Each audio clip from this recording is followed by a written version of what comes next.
शुक्रवार मुंबईचे cardinal Oswald gracious हांच्यांनी राजभवनात राज्यपाल P.S.Shreedhan पिल्लय हांची भेट घेतली. RDXGOA bureau report. Extremely kind man. I was happy to meet him. I'm honored by this visit, and I pray for him and pray for the family. He's doing so much for Goa, but also for the whole country, India. I'm sure that the state also will progress. God bless you. Thank you so much. Visit purpose. So what is the purpose of visit? So, sorry, what is the?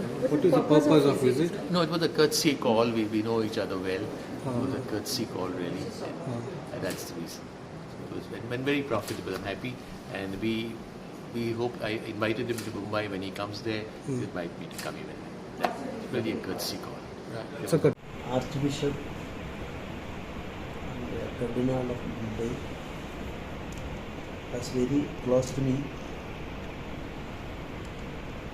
prior to my appointment here in Goa.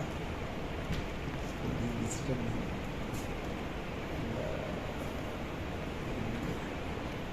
2 years back, when Prime Minister met all the three cardinals in India together, that was the first time such meeting, and I took my own initiative for that. And that's possibly known to all the cardinals in India, three. Within short time it will be 5. Hyderabad and Goa. So, but maintaining very good relation with everybody. He's so sincere to me, and he's always praying for me.